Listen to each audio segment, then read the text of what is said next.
দিব্য জ্ঞান, ভৌতিক জগতের জ্ঞান নয়। এই ভৌতিক জগতের ঊর্ধ্বে আরেকটি জগৎ আছে, সেই জগৎটি হচ্ছে চিৎ জগৎ, চেতন জগৎ। এই জগৎটা জড় জগৎ, জড় মানে অচেতন, আর ওই জগৎটা হচ্ছে চেতন। ওইখানে, এখানে যেমন সবকিছু জড়, ওখানে সবকিছু চেতন। সেই জগৎটা হচ্ছে ভগবত ধাম। সেই জগৎটাকে তাই বলা হয় চিন্ময় ধাম, চিন্ময় জগৎ, চিৎ জগৎ। সেই জগতের প্রকাশ কিভাবে হয়? দিব্য জ্ঞান হৃদয়ে প্রকাশিত। এই জ্ঞানটি হৃদয়ে প্রকাশিত হয়। কর্ণরন্ধ্র পথ দিয়া, রন্ধ্র মানে, রন্ধ্র শব্দটার অর্থ কে কে জানো? আমি আজকাল দেখতে পাই যে তোমাদের অনেকেরই বাংলা ভাষায় জ্ঞানটা খুবই সীমিত হয়ে গেছে। আমি দেখি বিএ পাস, এমএ পাস, কিন্তু বাংলা ভাষায়, যাই হোক, এই বাংলা ভাষাটা একটা অত্যন্ত ঐশ্বর্যমণ্ডিত ভাষা। এত সুন্দর ভাষা নেই, এত গম্ভীর ভাষা, এত বৈশিষ্ট্যপূর্ণ ভাষা আর কোথাও নেই। এই ভাষাতেই শ্রী চৈতন্য মহাপ্রভু কথা বলেছেন। চৈতন্য মহাপ্রভু কে? চৈতন্য মহাপ্রভু স্বয়ং ভগবান। ভগবান এই ভাষায় কথা বলেছেন। ভগবান কোথা থেকে এসেছেন? ভগবান কি এই জগতের না ওই জগতের? ভগবান কোথায় থাকেন? ভগবান ভগবত ধামে থাকেন। ভগবত ধামের নামটা কি? গোলোক, বৃন্দাবন। আর চৈতন্য মহাপ্রভু রূপে তিনি যখন আসেন, তার ধামটি কি? নবদ্বীপ। তিনি যে ভাষায় কথা বলেন সেটি কোন ভাষা? বাংলা ভাষা। তাহলে এই বাংলা ভাষাটা কি এখানকার ভাষা না ওখানকার ভাষা? চিৎ জগতে বাংলা ভাষায় কথা বলে, নবদ্বীপে মহাপ্রভু বাংলা ভাষা। চিৎ জগতে নবদ্বীপ আছে, যেমন চিৎ জগতে বৃন্দাবন আছে, তেমনি চিৎ জগতেরই হচ্ছে নবদ্বীপ। মহাপ্রভু অদ্যাপিও নিত্যলীলা করে গৌর রায়। সেই চিৎ জগতে চৈতন্য মহাপ্রভু তার নিত্যলীলা বিলাস করছেন। মহাপ্রভু তাহলে তার পার্শ্বদের সঙ্গে ওখানে কি ভাষায় কথা বলছে? ঠিক তো? কে কে মনে করো বাংলা ভাষায় কথা বলছে? কে কে মনে করো সংস্কৃত ভাষায় কথা বলছে? কে কে মনে করো ইংরেজি ভাষায় কথা বলছে? ইস্কনে বসে আমরা ইংরেজি ভাষায় কথা বলি। মহাপ্রভু সব ভাষাই জানেন, কিন্তু তার পার্শ্বদের নিয়ে মহাপ্রভু বাংলা ভাষায় কথা বলেন। তাহলে জন্মসূত্রে এরকম একটা ভাষার সঙ্গে আমরা যুক্ত হয়েছি, তো সেই ভাষাটাকে কেন আমরা আয়ত্ত করব না? অতএব আমরা সকলকে অনুরোধ করব, তোমরা বাংলা ভাষাটাকে ভালো করে চর্চা করো। আর চর্চা করার সবচেয়ে সুন্দর পন্থা কি? বাংলা ভাষায় মহাপ্রভু সম্বন্ধে যে সমস্ত গ্রন্থাবলী আছে সেগুলি পাঠ করো। চৈতন্য চরিতামৃত পাঠ করো। চৈতন্য চরিতামৃত, চৈতন্য ভাগবত, ভক্তি রত্নাকর ইত্যাদি সমস্ত গ্রন্থাবলী রয়েছে, এগুলি পড়ো। আর সেই সমস্ত গ্রন্থাবলী শিল প্রভুপাদ তার ভক্তি বেদান্ত তাৎপর্য দিয়ে আমাদের বোধগম্য করেছেন। তাহলে বাংলা ভাষাটা আয়ত্ত করাটা কি খুব একটা কঠিন? আমি একসময় ফ্রেঞ্চ ভাষা শিখছিলাম, তো আমি ভেবেছিলাম ওটা ছেড়ে দেব। আমি আমার শিক্ষিকাকে বলেছিলাম যে আমি ফ্রেঞ্চ করবো না, কন্টিনিউ করবো না। তো উনি আমাকে জিজ্ঞাসা করলেন কেন? এমন এটা খুব কঠিন, ফ্রেঞ্চ ভাষাটা খুব কঠিন। উনি বলেছিলেন না, ফ্রেঞ্চ খুব সহজ। তারপর তিনি বলেছিলেন ফ্রান্সে শিশুরাও ফ্রেঞ্চ বলে। বুঝতে পারলে? এটা এত সহজ যে ফ্রান্সে বাচ্চার ছেলেমেয়েরাও ফ্রেঞ্চ জানে। তাহলে সেই সূত্রে আমরা বলতে পারি যে এই বাংলাদেশে, বঙ্গদেশে, বঙ্গভূমিতে বাঙালিরা সব বাংলা জানে, তাই নয় কি? হ্যাঁ, কি হলো? আমি কিছু জবাব পাচ্ছি না তোমাদের কাছ থেকে, না থেকে আমার ভাষাটা বুঝতে পারছো না তোমরা? বুঝতে অসুবিধা হচ্ছে? তাহলে বাংলা ভাষাটা কি খুব একটা কঠিন ভাষা? অন্যরা যে যা বলে বলুক, বাঙালিদের কাছে এটা খুব সহজ, তাই না? বাংলাদেশে বাচ্চা বাচ্চা ছেলেমেয়েরাও বাংলা বলতে পারে। তাহলে এখন আমি আবার ফিরে যাই, রন্ধ্র শব্দটার অর্থ কি? কে কে জানো? কয়েকটা বেশি হাত উঠেছে। আচ্ছা, কে কে জানো না দেখি? তা অনেকের হাত ওঠেনি। তো জানবার চেষ্টা করবে, আমি বললে মনে থাকবে। আচ্ছা দেখো, কর্ণরন্ধ্র, রন্ধ্র মানে কানে কি আছে? ভেরি গুড, ছিদ্র। রন্ধ্র মানে কি? তাহলে কর্ণরন্ধ্র মানে কি? কানের যে ফুটো, সোজা বাংলা। ফুটো বললে বুঝতে পারতে, রন্ধ্র বলায় বুঝতে পারলে না। হ্যাঁ, কর্ণরন্ধ্র পথ দিয়া। পথ মানে, এটা আমাকে জিজ্ঞাসা করতে হবে না, সকলেই জানে। হ্যাঁ, আমি পথ বলা এক পথিক এসেছি, তাই না? কর্ণরন্ধ্র পথ দিয়া হৃদি মাঝে। হৃদি মানে কে কে জানো? হাত তোলো। যারা সত্যি সত্যি জানো দু হাত তোলো, বলো হরে কৃষ্ণ হরে কৃষ্ণ কৃষ্ণ কৃষ্ণ হরে হরে হরে রাম রাম রাম হরে হরে। তাহলে হৃদি মানে না শুধু হৃদয় নয়, হৃদি মানে হৃদয়ে। হৃদয় এ হচ্ছে হৃদি। মাঝে মানে ভেতরে, মধ্যে। প্রবেশিয়া মানে প্রবেশ করে। Very good.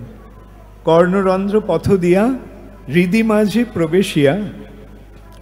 বরিশয় মানে, বরিশয়, বরিশয় মানে আমরা বর্ষা কথাটা বলি না? বর্ষার সময় কি হয়? বর্ষণ হয়, জল বর্ষণ হয়, তাই এটা বর্ষা। বরিশয় মানে বর্ষণ করে। যেমন বৃষ্টিতে জল বর্ষণ হয়, তেমনি এই হরিনামের প্রভাবে কি হচ্ছে? ভগবত তত্ত্বজ্ঞানের প্রভাবে হৃদয়ে কিসের বর্ষা হচ্ছে? অনুপম। অনুপম মানে, হ্যাঁ, অনেকে মুখ নাড়ছ, আমি বুঝতে পারছি তোমরা জানো। হ্যাঁ, তাহলে আমি বলে দিচ্ছি তোমাদের, অনুপম মানে যার উপমা নেই। উপমা মানে আটকে গেছে। উপমা মানে, উপমা মানে দৃষ্টান্ত। অনুপম মানে যার কোনো দৃষ্টান্ত নেই, যার তুলনা হয় না, অতুলনীয়। আর সে কি অতুলনীয়? কি? বরিশয় সুধা। কি আটকে গেল? সুধা শব্দটার অর্থ কে কে জানো? আবার কয়েকটা হাত উঠেছে। একটু বিচার করে দেখো, কে কে জানো? হাত তোলো। কে কে জানো না? হাত তোলো। ওকে, ঠিক আছে, বীর দর্পে হাত উঠে গেছে। সুধা মানে অমৃত। দেখো তোমাদের বাংলার তত্ত্ব, বাংলা ভাষা জ্ঞানটা কিরকম হয়ে দাঁড়িয়েছে। হ্যাঁ, আমাদের চীন রাশিয়ার অনুকরণ করতে শিখিয়ে আমাদের রাজনৈতিক নেতারা আমাদের বাংলা ভাষায় জলাঞ্জলি দিয়েছে। কমিউনিস্ট বিদেশ থেকে ধার করা সমস্ত জিনিস এনে আমাদের এখানে সাপ্লাই করেছে। তার ফলে কি হয়েছে? আমাদের সংস্কৃতিটাকে আমরা হারিয়ে ফেলেছি।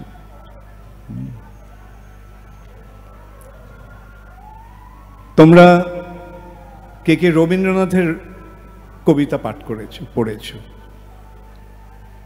আচ্ছা,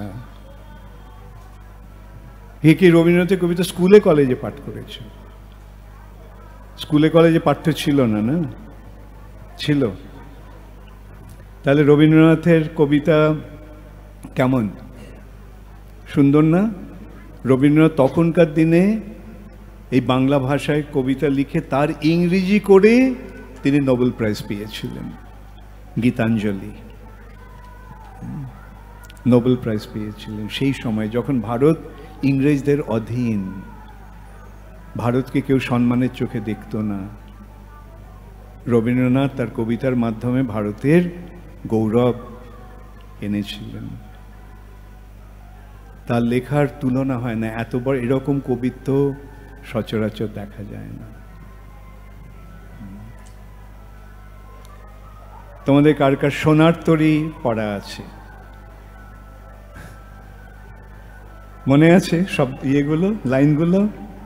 হ্যাঁ, গগনে গরজে মেঘ ঘন বরষায়, কুলে একা বসে আছি নাহি ভরসা, রাশি রাশি ভাড়া ভাড়া ধান কাটা হলো সারা, ভরা নদী ক্ষুরো ধারা খর বরষা, কাটিতে কাটিতে ধান এলো বরষা। শুনতে কেমন লাগছে? দেখো, এটাই আমাদের গৌরব, এই ভাষার মাধুর্য এখানে।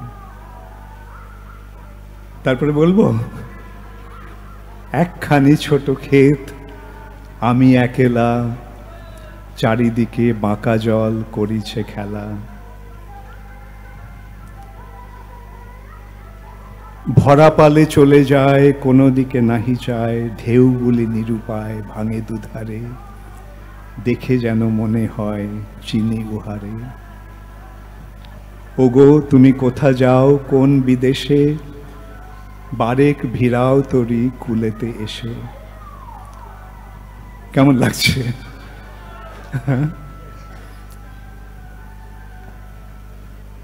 আমাদের এইটাই হচ্ছে আমাদের বৈশিষ্ট্য। কেবল রবীন্দ্রনাথ না, নজরুলকেও দেখো। আমি ঝঞ্ঝা আমি ঘূর্ণি, আমি পথসন্মুখে যাহা পাই যাই চূর্ণি, আমি নৃত্য পাগল ছন্দ, আমি আপনার তালে নেচে চলি, আমি মুক্ত জীবনানন্দ। আমি ঝঞ্ঝা আমি ঘূর্ণি, আমি পথসন্মুখে যাহা পাই যাই চূর্ণি, আমি গোপন প্রিয়ার চকিত চাহনি, ছল করে দেখা অনুক্ষণ, আমি চপল মেয়ের ভালোবাসা তার কাকন চুরির কনকন। কোন ভাষায় এরকম শব্দের মাধুর্য পাবে, ভাবের মাধুর্য পাবে?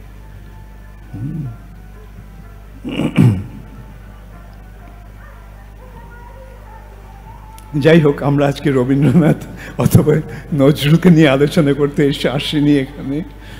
আমি মহাপ্রভু সম্বন্ধে আর আলোচনা করতে এসেছি। আমাদের বঙ্গভূমির বৈশিষ্ট্য কি? রবীন্দ্রনাথ নিশ্চয়ই আমাদের বঙ্গভূমিকে ঐশ্বর্যমণ্ডিত করেছেন, কিন্তু বাংলা বঙ্গভূমির আসল সম্পদকে, আসল গৌরবকে শ্রী চৈতন্য মহাপ্রভু, ভগবান স্বয়ং এখানে এসেছেন, ভগবান এসে তার লীলাবিলাস করেছেন। আমরা যে ভাষায় কথা বলছি সেই ভাষায় তিনি কথা বলেছেন। আমাদের এত কাছে তিনি এসে আমাদের কৃপা করেছেন, তিনি আমাদের ধন্যাতি ধন্য করেছেন, বঙ্গভূমিকে ধন্যাতি ধন্য করেছেন, ভারতবর্ষকে ধন্যাতি ধন্য করেছেন, সারা পৃথিবীকে ধন্যাতি ধন্য করেছেন। তাই মহাপ্রভুর মহিমা আমাদেরকে হৃদয়ঙ্গম করতে হবে, বুঝতে হবে। ঠিক আছে, তাহলে মহাপ্রভুর সম্বন্ধে এখন এটা কীর্তন করা যাক। ঠিক আছে, এটাও দেখো কি সুন্দর। হ্যাঁ, বাসু ঘোষ শ্রী চৈতন্য মহাপ্রভুর অতি অন্তরঙ্গ পার্শ্বদ। তিনি মহান কবি এবং তিনি গায়ক, সুগায়ক। তিনি অনেক কবিতা লিখে গেছেন মহাপ্রভু সম্বন্ধে। তার একটা হচ্ছে গোড়া গুণ গাও শুনি। গোড়াকে, গোড়া হচ্ছে শ্রী চৈতন্য মহাপ্রভু, তার গুণগান করো আমি শুনি। তিনি বলছেন গোড়া গুণ গাও শুনি। বহু পুণ্য ফলে সোপহু মিলল প্রেম ও পরশমণি। অখিল জীবের এশোক সাগর নয়ন নিমেষে শোষে। ওই প্রেমলেশ পরশ না পেলে পরাণ জুড়াবে কিসে। অরুণ নয়নে বরুণ আলয় করুণায় নিরীক্ষণে। মধুর আলাপে আখরে আখরে সুধাধারা বরিশনে। প্রেমে ধল ধল পুলকে পুরল আপাদ মস্তক তনু। বাসুদেব কহে শতধারা বহে সুমেরু সিঞ্চিত জনু। সরল বাংলা, তাই নয় কি? বুঝতে পেরেছ সকলে? না আমাকে বোঝাতে হবে? যদি বলতে চাও সরলভাবে বলতে পারো, ঠিক আছে আমি বলছি। ঠিক আছে, আমি তোমাদের সঙ্গে একটা আলোচনা করেই বলছি। গোড়া গুণ গাও শুনি। আমি বললাম গোড়াকে চৈতন্য মহাপ্রভু। কেন? কেন? তার অঙ্গকান্তিটা গৌরাঙ্গ, তাই গোড়া গৌরাঙ্গের সরল বর্ণনা হচ্ছে গোড়া। গোড়া গুণ গাও শুনি, এটা তো সহজ বোঝা গেল না? গুণ গাও শুনি। বহু পুণ্য ফলে সোপহু মিলল প্রেম ও পরশমণি। বহু পুণ্যের ফলে সেই প্রভুকে আমরা পেয়েছি, যিনি হচ্ছেন প্রেমরূপ পরশমণি, যার পরশে কৃষ্ণ প্রেম লাভ হয়।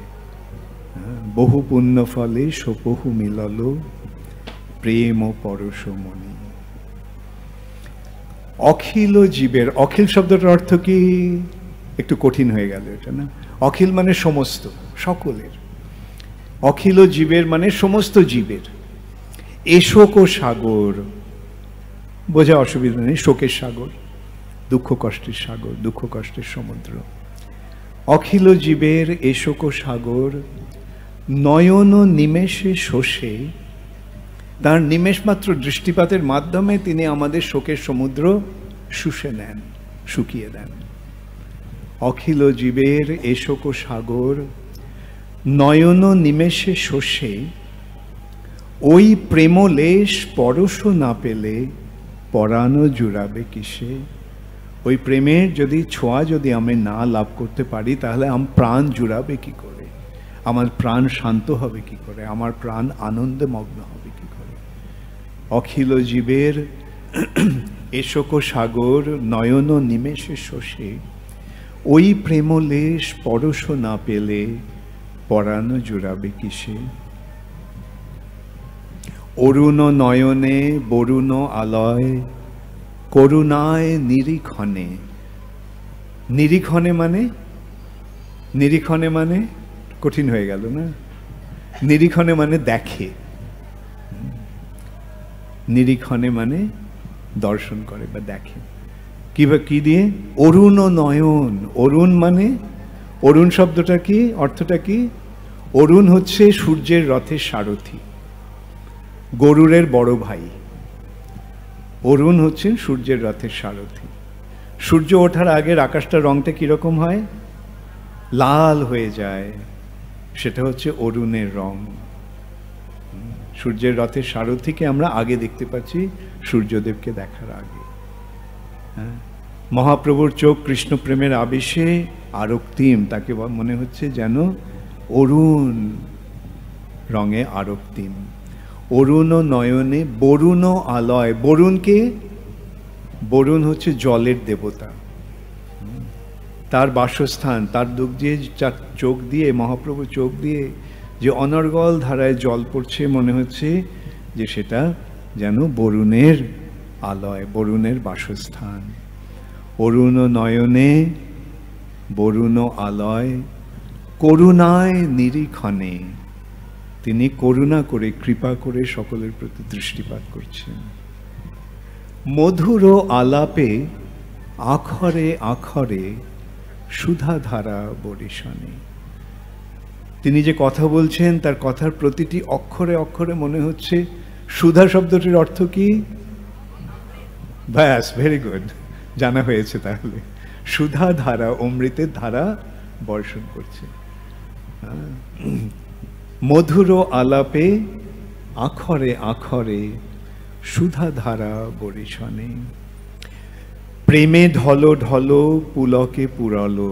ঢলো ঢলো, ঢলো ঢলো মানে ভাবের আবেগে ঢলো ঢলো, ভাবাবিষ্ট হয়ে গেছেন তিনি ভাবের আবেগে। প্রেমে ঢলো ঢলো, কৃষ্ণ প্রেমের আবেগে তার শরীর ঢলো ঢলো। প্রেমে ঢলো ঢলো পুলকে পুরলো। পুলক মানে আনন্দের আতিশয্যে যখন লোমগুলো খাড়া হয়ে যায় তখন সেটাকে কি বলা হয়? পুলক।